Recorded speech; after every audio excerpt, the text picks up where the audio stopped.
खेलिए मैदान से के लेटेस्ट एपिसोड में आपका खैर मकदम। और आज हम मिल रहे हैं जब एशिया कप का एक अहम मैच होने वाला है, कुछ लोगों के लिए बहुत ज़्यादा अहम, लेकिन एक मैच है इन द एंड। इंडिया और पाकिस्तान का मुकाबला अबू धाबी में होगा। जो अच्छा खेलेगा वो जीत जाएगा, लेकिन बात जीत तक और हार तक नहीं रहती है। So called fans, more fanatics, take it beyond that. न वो गेम के लिए अच्छा, न खिलाड़ियों के लिए, न बाकी लोगों की सेहत के लिए। उसके बाद जो कुछ होता है वो सबके लिए बुरा। तो गेम को गेम तक रहने दें। जो जिसको पसंद करता है वो मान ले कि कभी दूसरी टीम का बेटर डे हो सकता है। मैच की बात करेंगे, आपकी मेल लेंगे और कुछ और बातें होंगी। मेल से आगाज़ करते हैं और मेल में कुछ बातें इस मैच से रिलेटेड भी हो सकती हैं। शेख फयाज कहते हैं पिछले प्रोग्राम के हवाले से अति उत्तम प्रस्तुति और आकलन। बहुत बहुत शुक्रिया आपका। आरिफ रशीद भट्ट कहते हैं कि आपकी नज़र में क्या हारिस रऊफ, इफ्तिखार, खुशदिल, आसिफ अली इंटरनेशनल मटीरियल हैं? कि आपकी नज़र में इंडिया पाकिस्तान मैच में कौन फेवरेट है? क्या हम ये कह सकते हैं कि टेस्ट क्रिकेट में साउथ अफ्रीका की बेस्ट बॉलिंग अटैक है इस वक्त बाकी सब टीमों से? ये आरिफ रशीद भट्ट नावपुरा चालोरा। जिन खिलाड़ियों का आपने नाम लिया वो इंटरनेशनल टीम में खेल रहे हैं तो इंटरनेशनल मटीरियल हैं। ये आप और मैं तय नहीं करेंगे, ये उनकी परफॉर्मेंस होगी जिसकी वजह से वो टीम में आए। ये मान लीजिए आसिफ अली ने आलमी कप में 3 मैच अपने जोरे बैट से जिताए। खुशदिल ने अपने आप को साबित किया है ऑफ लेट। जब बॉलिंग मिली तो अच्छी की, बैटिंग में मैच भी फिनिश किया। हारिस रऊफ लगातार विकेट ले रहे हैं और पाकिस्तान के ओडीआई में फास्टेस्ट 50 विकेट्स लेने वाले वो बन गए हैं फास्ट बॉलर्स में। इफ्तिखार अहमद की जो डोमेस्टिक परफॉर्मेंस है उस पे वो इंटरनेशनल साइड में आए। जहाँ तक ताल्लुक है मैच का इंडिया पाकिस्तान की, वो बाद में बात करूँगा। और साउथ अफ्रीका की बेस्ट बॉलिंग साइड है तो वो दूसरे टेस्ट में इंग्लैंड ने दिखा दिया। हाँ, बहुत अच्छी फास्ट बॉलिंग है, इसमें कोई दो राय नहीं। इंग्लैंड ने बेहतर खेला सेकंड टेस्ट में। 147 पे 5 के बाद अगर टीम इतना स्कोर करती है, जिसमें बेयरस्टो और फोक्स की पार्टनरशिप बहुत अहम रही, और फिर टेल ने भी स्कोर किया, क्रॉली ने क्रॉल किया, पता नहीं 80-90 बॉलों में 28-30 रन बनाए उनने। तो वो तो नॉर्मल से भी स्लो क्रिकेट खेल रहे थे, लेकिन स्टोक्स ने ऑफेंसिव और अच्छी क्रिकेट खेली। हालांकि बहुत कोशिश की रेकलेस शॉट खेल के आउट होने की, लेकिन क्लास प्लेयर हैं, इन्हीं को कैरी किया। मोहम्मद रमज़ान मुगलपुरा कुपवारा से कहते हैं हारिस रऊफ, नसीम शाह, शाहीन शाह अफरीदी इंडियन टीम की स्ट्रॉन्ग बैटिंग लाइनअप को परेशान कर सकते हैं। इसमें अब अफरीदी तो नहीं है टीम में, अब वसीम भी नहीं है टीम में, अब हसन अली आए हैं वापस। मैंने कहा थोड़ी देर में इस मैच की बात करूँगा। ये कहते हैं मुजफ्फर अहमद वानी, जगह का नाम नहीं लिखते हैं कहाँ से, worst ever selection bye Pakistan team. जो हम घर बैठे हैं ना, हम सबसे अच्छे सिलेक्टर हैं दुनिया के, हर टीम बेस्ट हम ही सिलेक्ट करते हैं। तो जो असली लोग हैं उनको तो आता नहीं है काम। तो कहते हैं इफ्तिखार, खुशदिल, आसिफ और हैदर अली को टीम में रखा है। बॉलिंग कुछ हद तक अच्छी है। आगे शेख फयाज पिंगलीना पुलवामा से, which team has best bowling unit in Asia? ये मैंने आपको कितनी बार कहा, आप फिर यही लिखते हैं। कभी आप दुनिया का लिखते हैं best player, best 10 batsman, best 11, आज बेस्ट बॉलिंग यूनिट। ये डिपेंड करता है कंडीशन पे, डिपेंड करता है T20 है, टेस्ट है, वनडे मैच है, कहाँ खेल रहे हैं, क्या कर रहे हैं, बहुत चीज़ें मैटर करती हैं। अगला सवाल इनका, will dew factor be vital in Asia cup? It wasn't vital in world cup, it didn't effect the world cup, let's hope for the best. तो ये हुई बातें इनकी, और कुछ और मेल भी है, उसकी बात करूंगा। पहले मैच की जाने बातें। मैच होगा अबू धाबी में और इंडिया और पाकिस्तान के दरमियान थोड़ी देर में। अब आप देखें, हम टीमों की अगर बात करें, अब जब इंडियन टीम की हम बात करते हैं तो बॉलिंग में एक फास्ट बॉलर है सिर्फ experienced, just one fast bowler is experienced in Indian side, Bhuvneshwar और हार्दिक पांड्या कुछ हद तक। उसके बाद आप ले लें अवेश खान, इनएक्सपीरियंस्ड, अर्शदीप इनएक्सपीरियंस्ड, दीपक चाहर का मामला है, पता नहीं फिट है या नहीं है, तो मामला है यहाँ गड़बड़ थोड़ा। और स्पिनर्स की तरफ आए, चाहल अच्छी बॉलिंग करते हैं हम जानते हैं, लेकिन जब उनको मारा जाए तो बॉलिंग भूल जाते हैं। हर एक ही बॉलर भूल जाता है, लेकिन उनकी ज़्यादा ख़राब हो जाती है। मुझे नहीं लगता है बिश्नोई खेलेंगे। अश्विन माना जाता है कि शॉर्टर फॉर्मेट के अच्छे खिलाड़ी नहीं हैं, लेकिन बहुत तजुर्बा है, कुछ कर सकते हैं। जडेजा डिफेंसिव बॉलर हैं, लेकिन रन रोक सकते हैं और पूरे ओवर नहीं भी कर सकते हैं, उनकी कंडीशन ऐसी हो जाती है। तो India has issues in bowling. अब यहाँ सोचते होंगे कि जब बुमराह नहीं थे तो शायद शमी को रखना चाहिए था, मगर ऐसा हुआ नहीं। पाकिस्तान की बॉलिंग की जानिब आते हैं। अब उनकी बॉलिंग में इन फॉर्म और एक्सपीरियंस बॉलर एक है हारिस रऊफ। हसन अली की वापसी हुई है, फॉर्म की वजह से नहीं, तजुर्बे की वजह से, क्योंकि तजुर्बेकार शाहिन अफरीदी नहीं रहे टीम में, जख्मी हुए। वसीम अच्छी बॉलिंग कर रहे थे, नहीं खेल रहेंगे वो, तो इनको लगा ऑप्शन यही है कि एक तजुर्बेकार खिलाड़ी को लाया जाए। वो खेलेंगे या नहीं इज सेकेंडरी, लेकिन शायद एक्सपीरियंस की वजह से खेल लें। नसीम शाह ज़्यादा मैच नहीं खेले मगर बहुत अच्छे फॉर्म में। हसनैन बहुत कम मैच खेले और धानी ने कम मैच खेले और कैप्टन कम भरोसा दिखाते हैं, जबकि अच्छे बॉलर हैं। तो पाकिस्तान की fast bowling also has issues. Pacy bowler हैं ज़्यादा, लेकिन मामला है। पाकिस्तान की स्पिन में भी मामला है। उस्मान कादिर खेलेंगे या नहीं खेलेंगे, शादाब खेलेंगे, इंपॉर्टेंट प्लेयर हैं बैटिंग बॉलिंग दोनों में, एक एक्स फैक्टर भी हो सकते हैं मैच में शादाब। इफ्तिखार, नवाज, खुशदिल। नवाज फुल फ्लैश बॉलर, वो दो हैं जिनको कम बॉलिंग कराई जाती है, और सब तो खेलेंगे नहीं, लेकिन खुशदिल से बॉलिंग कराई जाए अगर उन्हें खिलाया जाए तो पाकिस्तान के पास बैटिंग ऑलराउंडर बढ़ जाते हैं इंडिया के मुकाबले। इफ्तिखार बैट्समैन है, खुशदिल बैट्समैन है, नवाज ठीक बैटिंग कर लेते हैं, और शादाब तो फुल फ्लैश बैट्समैन है। वहाँ थोड़ा एज हो जाता है उनको, नंबर ऑफ बैट्समैन ज़्यादा हो जाता है उनकी टीम में, लेकिन इतने बैट्समैन की जरूरत नहीं होती है T20 में। और ये इंपॉर्टेंट होता है कि अगर आपने कुछ कंडीशन देखी हो रही है, किसको नेक्स्ट भेजा जाए, ये बहुत इंपॉर्टेंट होता है। इसमें वो सेट फार्मूला पे नहीं चलना होता है T20 में, वहाँ कोच को सोच के कदम उठाना होगा, क्योंकि कई बार हमने देखा सकलैन उसमें थोड़े ढीले पड़ गए, और इनफॉर्म प्लेयर के बदले एक्सपीरियंस को खिलाने की उनको आदत है। यहाँ दानी खेलें तो बेहतर है, हसन अली को बाहर ही रखा जाए, बाद में वो विकेट लेंगे कहेंगे मैंने क्या कहा, मैं फॉर्म की बात कर रहा हूँ। और हसनैन इंग्लैंड में विकेट लिए हैं उन्होंने, वहाँ बॉलिंग करके आए हैं, ये इंग्लिश कंडीशन नहीं है। यहाँ हो सकता है हवा में बॉल कुछ ना करे, वो सिर्फ 20 ओवर का मामला है। अब बैटिंग की तरफ बढ़ते हैं। Rohit Sharma most important player in the team, Rahul fit, amazing, and both have an advantage that they don't have to face Shaheen Afridi, क्योंकि लास्ट बार इनके लिए बहुत बुरा साबित हुआ था उनको खेलना। इस बार वो टेंशन नहीं है, और वहाँ लेफ्ट आर्म फास्ट बॉलर कोई भी नहीं है उनकी टीम में, अंदर लाने वाला भी इतना एक्सेप्शनल कोई नहीं है। हसन अली हैं, पता नहीं खेलेंगे या ना खेलें, और नई बॉल यूज़ करें ना करें। उसके बाद दीपक हुडा अच्छे फॉर्म में,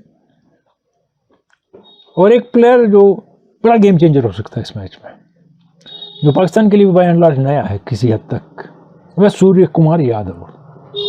वो बड़े इंपॉर्टेंट हो जाते हैं, और हार्दिक पांड्या बहुत इंपॉर्टेंट है इंडियन टीम में, एक एक्स फैक्टर है इंडियन टीम का। ओवरऑल पंत भी आ जाते हैं बीच में। इंडियन बैटिंग अच्छी है, लेकिन मामला ये है कि कौन किस पोजीशन में खेलता है, और वो क्या उस पोजीशन का आदी है कि नहीं है। कि मिडिल ऑर्डर बैट्समैन ओपनर निकलता है और ओपनर जाता है नंबर 4 पे, वहाँ कैसे एडजस्ट करता है। पाकिस्तान की बैटिंग की तरफ आए तो seriously dependent on Babar Azam and Rizwan, and top 3 Fakhar Zaman. Fakhar Zaman का रिकॉर्ड इंडिया के साथ अच्छा है, लेकिन इंडियन स्पिनर शायद उनको, वो जल्दी अगर आए तो स्पिनर को ले आएंगे, क्योंकि वो यूं खेलने के लिए उनके कुछ इशू खड़ा कर सकते हैं, और शॉर्ट बॉल पे भी उनकी इशू हो सकता है। उसके बाद आसिफ हैं, खुशदिल हैं, शादाब हैं, सारे अच्छी बैटिंग करते हैं, लेकिन अगर प्रेशर आ जाए तो 20 ओवर तक कैरी करके गेम चेंज करनी है। वैसी बैटिंग नहीं करनी जैसे 18वें ओवर में की जाती है, वो शादाब को अच्छी आती है इनमें। फिर एक खिलाड़ी जिसके फॉर्म के इंतज़ार में सब हैं, वह कोहली है। ये नहीं कि उनके पास कैपेबिलिटी नहीं है to explode, he can, but he is carrying loads of pressure. और पाकिस्तान ने इनिशियली उनको इजी रन नहीं देके वो प्रेशर ज़्यादा बिल्ड करना होगा, नहीं कर पाए, वो खुल गए तो कुछ भी हो सकता है। मामला है कि पाकिस्तान की टीम में जो बॉलर्स हैं जो लाइकली खेलेंगे या विकेट टेकिंग है स्पिनर, उनमें 2 लेग स्पिनर हैं और 2 लेफ्ट आर्म स्पिनर हैं। इफ्तिखार कम यूज़ होते हैं और थोड़े थोड़े बॉलर हैं, तो वैरायटी की कमी आ जाती है। इंडियन स्पिन डिपार्टमेंट में तजुर्बा लाके Jadeja left arm, Ashwin off spinner, Chahal leg spinner लाया है। लेकिन चहल के बगैर दोनों इस छोटे फॉर्मेट में इतना साबित नहीं कर चुके हैं अपने आप को। तो अगर बैटिंग चढ़ गई किसी टीम की तो लेटर बॉलिंग इजीली एक्सपोज हो सकती है, ये पॉसिबिलिटी है। अब सबसे अहम बात है कि टॉस जीत के क्या होगा। एक्सपेक्टेड ये है जो टॉस जीतेगा वो फील्डिंग करेगा, अभी तक यही चांस लग रहा है मुझे। It's anybody's game given last encounter in the same conditions. Pakistan may have 1% advantage, but Shaheen Shah Afridi के नहीं होने से वो इवन स्टीवन होगी। Anybody's game and nobody can take away game early, game deep जाएगी और जो वहां प्रेशर बर्दाश्त करेगा वो जीत जाएगा। आखिरी बात, इंडियन बोर्ड ने इतनी टीमों को खिलाया ऑफ लेट कि कोई कॉम्बिनेशन नहीं है जो इकट्ठे ट्राई की हो। अब कोई यहाँ खेल रहा है, कोई वहाँ खेल रहा है, वहाँ खेल रहा है, सबको जोड़ के यहाँ एक कॉम्बिनेशन बना दी।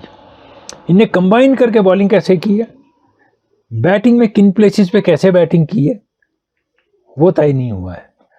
And that can create confusion in Indian ranks. Dravid team के साथ नहीं होंगे, कोविड हुआ है, लक्ष्मण होंगे, मुझे नहीं लगता उससे कोई ख़ास फर्क पड़ने वाला है। पाकिस्तान की एक issue, heavily dependent on Babar Azam staying there. अगर वो जल्दी आउट हो गए उसके बाद रियल मेटल बाकी प्लेयरों का पता चलेगा। अब आगे कुछ और सवाल हैं आपके, उनकी जानिब में बढ़ता हूँ। पूर्वारा चारोरा से ये हैं डारूफ, कहते हैं संजू सैमसन जब भी टीम में आते हैं अपने आप को प्रूव करते हैं मगर फिर इग्नोर हो जाते हैं और किसी टीम में शामिल नहीं किए जाते हैं। तो उनको क्या करना होगा अपने आप को साबित करने के लिए? उनको मुंबई इंडियंस के लिए खेलना होगा। वो 3-4 साल से और क्या करेंगे, जो कर सकते थे वो किया। आगे ये कहते हैं एक हिस्ट्री है फैमिली मेंबर्स के क्रिकेट खेलने की। ये कहते हैं यहाँ मोहम्मद ब्रदर्स का, कहते हैं आपने बहुत कम नाम लिखे इनकी, और ये 4 भाई थे। और फिर शोएब का नाम लिखा है, वो ब्रदर्स का लिखा है, पठान ब्रदर्स का, रमीज़ और वसीम राजा, रॉजर बिनी, स्टूवर्ट बिनी, वो बाप बेटा हैं, चैपल ब्रदर्स हैं, फ्लावर ब्रदर्स हैं। सही बात है, बहुत हैं और स्ट्रैंग हैं, बाकी हैं, बहुत से भाई हैं। और ये ख़ानदान में भी हैं। चैपल ब्रदर्स के जो दादा थे विक रिचर्डसन, वो भी टेस्ट प्लेयर थे। वहाँ हेडली में जो हेडली हैं, उनके भाई हेडली वेरेटी और उनके फादर वो भी टेस्ट प्लेयर थे न्यूजीलैंड के। ऐसे बहुत से हैं, कभी कभी किसी फैमिली को ले सकते हैं, इकट्ठे बहुत लंबा हो जाएगा। ये आगे कहते हैं कि ऐसी कोई लेगेसी फुटबॉल में है जैसी हम क्रिकेट में देखते हैं। देखिए, पाओलो माल्डीनी तारीख के ग्रेटेस्ट डिफेंडर्स में से एक, उनके फादर भी खेलते थे, आज उनके बेटा इंटरनेशनल खिलाड़ी है, तो लाइन में 3 तो आ ही गए। ऐसे है, लेकिन इतना ज़्यादा फैमिली का रंग जो क्रिकेट में है वो बाकी खेलों में कम है। कुछ हॉकी में भी है, लेकिन क्रिकेट में पूरी लेगेसी जो चलती है, पास ऑन करते हैं, विनू मनकड़, अशोक मनकड़, राहुल मनकड़ वगैरह, ऐसे पास ऑन नहीं हुए। और ऐसा भी हुआ है कि बहुत से कुछ और गेम खेलते थे, उनके बच्चों ने दूसरी गेम खेली और उसमें एक्सेल किया। अशोक मनकड़ के बेटे Harsh Mankad Indian Davis cup team में टेनिस खेलते थे। मोहम्मद अवैस कहते हैं जोफ्रा आर्चर कहाँ हैं, इंग्लैंड टीम में क्यों नहीं खेलते? ये हाजीबुक मागाम से। ये ना बात यह है कि वो फिट नहीं हो रहे हैं, जो उनकी इंजरी हुई उससे वो रिकवर नहीं कर पा रहे हैं और इंग्लैंड उनको सीरियसली मिस कर रहा है। और यही अवैस आगे कहते हैं कि बहुत हो गया सिर्फ क्रिकेट सुनते हैं। सवाल आपके क्रिकेट के होते हैं, जवाब वही दूंगा जो आप पूछेंगे। आपने ब्रूस ली की बात की है, वो तो आपने देख लिया ना, वो तो हो गया जो आपने कहा था। और आगे आपने उसके बारे में भी लिखा थैंक यू, ब्रूस ली का आपने एपिसोड पेश किया। और ये भी आप कहते हैं आगे कि एक होना चाहिए इंस्पिरेशनल एपिसोड हर हफ्ते इन बिटवीन। हर हफ्ते मुमकिन नहीं है, लेकिन किसी भी एपिसोड से, किसी खिलाड़ी की किसी कहानी से आप इंस्पिरेशन ले सकते हैं, अगर आप समझें कि वो किन हालात से, किन कंडीशन से उभरा है, उसने ज़िंदगी में क्या किया है। जो मैं कहूँगा उसके बाद आप खुद भी सर्च करें, देखें कि इस शख्स का बैकग्राउंड क्या था, ये इसकी ख़ास बातें क्या थी, तो इंस्पायर हो जाएंगे आप। वाजिद गुलजार कहते हैं लॉन्ग पेंडिंग रिक्वेस्ट फुलफिल हो गई ब्रूस ली के एपिसोड से। बट जावेद कहते हैं इंटरेस्टिंग एपिसोड। और स्पोर्ट्स कॉर्नर कहते हैं all love for the episode. और इरशाद अहमद खटाना कहते हैं कि मैं आपका बहुत बड़ा फ़ैन हूँ, बहुत बहुत शुक्रिया आपका। अब आते हैं पिछले हफ्ते के क्विज़ की जानिब। और हमने आपको ये स्टेटमेंट, ये बातें दिखाई थी, कहा था कि जो लिखा है आप पढ़ लीजिए और हमें बताइए ये कौन सा खिलाड़ी है। तो आप में से बहुत सुने सही जवाब दिए। डेवा जूकर क्रोएशिया के खिलाड़ी हैं, पहले यूगोस्लाविया में खेलते थे ये और बहुत बड़े खिलाड़ी हैं। इनने डिनामो ज़ाग्रेब के लिए खेला, इनने सीविया के लिए खेला, इन्हें रियल मैड्रिड के लिए 86 मैच खेले 96 से 99 तक, और आर्सेनल के लिए भी खेले। जूकर जो है ये पैदा हुए 1 जनवरी 1968 को और इनका कद जो है 5 फुट 11 इंच और ये प्रेसिडेंट भी रहे हैं क्रोएशियन फुटबॉल फेडरेशन के।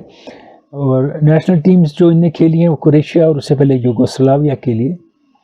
और अगर आप इनके देखें कि इनने कमाल क्या किए हैं, 96-97 की ला लीगा जीती, 97-98 की चैंपियंस लीग जीती, 1998 की FIFA world cup all star team में थे, 1998 के वर्ल्ड कप में सिल्वर बॉल इनको मिली और 6 मरतबा Croatian footballer of the year रहे हैं।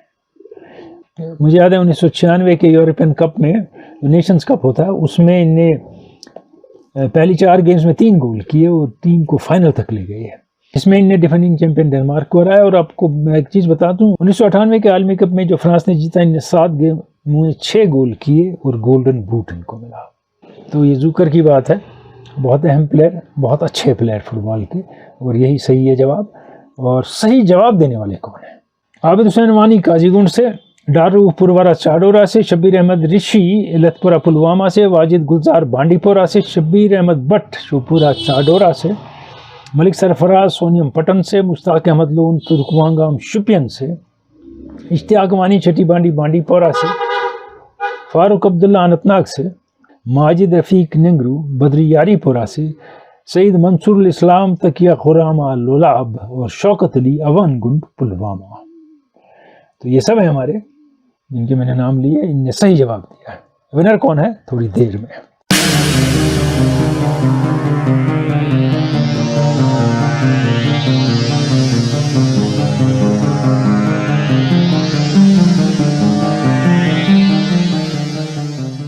दो बातें इंग्लैंड साउथ अफ्रीका के टेस्ट मैच के हवाले से। देखिए, पहला टेस्ट साउथ अफ्रीका इनिंग से जीतता है और हैरान की बात है दूसरा टेस्ट इंग्लैंड इनिंग से जीतता है।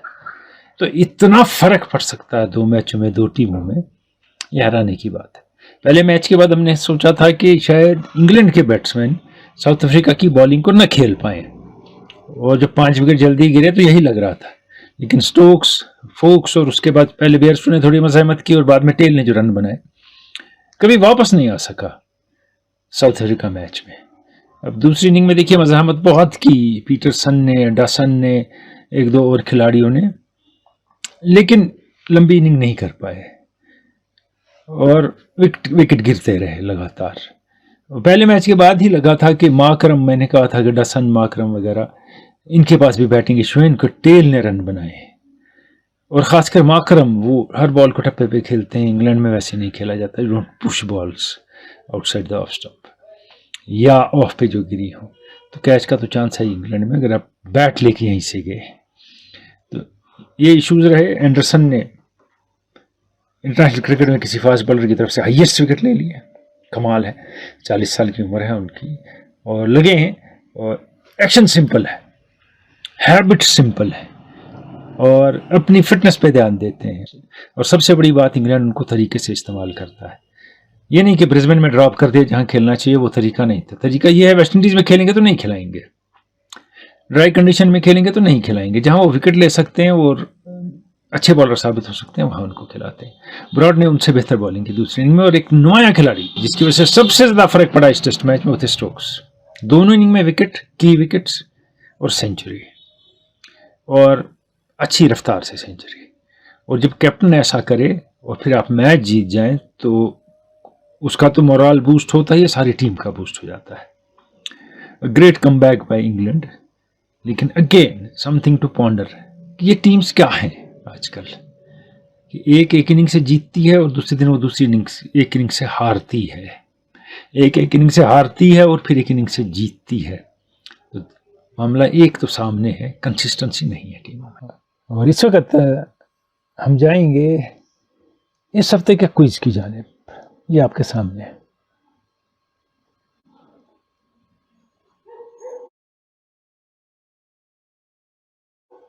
और हमारे पिछले हफ्ते के क्विज के विनर शब्बीर अहमद भट्ट, शोपोरा चाडोरा से। बहुत बहुत मुबारक शब्बीर आपको, आप KKMS क्विज के विनर हैं पिछले हफ्ते के। पिछली मरतबा भी हमारे कुछ दोस्तों ने YouTube चैनल पे जवाब लिख दिया। आपको मैंने कहा है KKMS स्पोर्ट्स मैग एक ग्रुप है फेसबुक पे, उसकी टाइमलाइन में जवाब लिखिए, जो यहाँ लिखेगा वो डिलीट हो जाएगा और उसे इंक्लूड नहीं किया जाएगा। तो मेहरबानी करके इस YouTube चैनल पे ना लिखें। एक सवाल है यहाँ और मेरी नज़र से उजल था ये नायक शिराज अहमद हैं पिंगलिश त्राल से, कहते हैं कि ऑल इंडिया रेडियो जो भी कमेंट्री करता है वो वेन्यू से क्यों नहीं करता है क्रिकेट की, वो सारी कमेंट्री टेलीविज़न देख के दिल्ली के स्टूडियो से करते हैं। आप सही कह रहे हैं, स्टूडियो में बैठ के एक बड़ा टेलीविज़न स्क्रीन लगा होता है, उसको देख के कमेंट्री की जाती है। इसमें वो मामला नहीं बनता, एम्बियंस नहीं आती है, एक किस्म का शोर जो है वो लूप में पीछे रखा जाता है और सारे टाइम होता है, लगता है हम ग्राउंड में है, लेकिन आप पहचान जाते हैं कि ग्राउंड में कोई नहीं है, ये स्टूडियो में से कमेंट्री की जा रही है। और इसमें वो लुत्फ नहीं आता है क्योंकि कमेंटेटर भी वो जज्बा नहीं ला पाता है, जो मैदान में यहाँ देखा वहाँ देखा, इसमें जो टीवी दिखाएगा वही देखा। और आपने बारहा देखा होगा कि कमेंटेटर कह रहे हैं कि वहाँ बहुत गर्मी है, हालांकि कमेंटेटर को कहना चाहिए यहाँ बहुत गर्मी है जहाँ वो मौजूद है ग्राउंड में, क्योंकि वो ग्राउंड में मौजूद नहीं है, उनसे कारनामे हो जाते हैं। कभी रीप्ले दिखा रहे होते हैं टेलीविज़न पे, तो रेडियो का कमेंटेटर क्या करता है, वो समझता है ये बैट्समैन आउट हो गया है या उसका कैच छूट गया है, वो पहले छूटा होता है, वो कहता है देखिए एक फिर से कैच छूट गया है, जबकि वो फैक्ट नहीं होता है, क्योंकि वो भूल जाता है कि ये रीप्ले देख रहे हैं, मैं रीप्ले देख रहा हूँ, ओरिजिनली तो मैच कहीं और चल रहा है, मैच में तो वो इस वक्त प्लेयर यहाँ वहाँ बातें कर रहे हैं। तो ये बहुत कुछ होता है और ये सही नहीं है। ये आपको हालत बताती है ऑल इंडिया रेडियो की क्या है और दूरदर्शन की भी क्या है बाय एंड लार्ज कंडीशन, कि वो अफोर्ड नहीं कर सकते कमेंटेटर्स को एट द वेन्यू। आखिरी लफ्ज ये मैच है आज T20 का, कल श्रीलंका डेसिमेट हो गया और बहुत अच्छा खेला अफगानिस्तान ने, और अफगानिस्तान के पास कुछ अटैक अच्छा है, हार्ड हिटिंग बैट्समैन है, मगर कि वो they will go through to final थोड़ा फार फेस्ट ये सोचना। लेकिन परफॉर्मेंस बहुत अच्छी दी है लंका को हरा के उनने, और अगर पाकिस्तान दानी हसनैन और नसीम को खिलाता है, इनएक्सपीरियंस्ड है, लेकिन इंडिया के लिए सबसे बड़ा सरप्राइज होगा। और may be Indian batsman have issues with them. Similarly Pak batsman may find some Indian bowlers which they haven't faced a little troublesome. आगे मुलाकात होगी इस हफ्ते के दौरान, आपसे बात करूंगा मैं। और यहाँ टैलेंट हंट का जो कैंप हुआ एक बहुत बड़ा और पहली बार J&K में, और ये टैलेंट हंट टूर्नामेंट वगैरह पैसे कमाने वाला नहीं, असली में बाहर से लोग आए, उनने प्लेयर्स को देखा, उस पर बात होगी हफ्ते के दौरान एक स्पेशल एपिसोड में। खुदा हाफिज।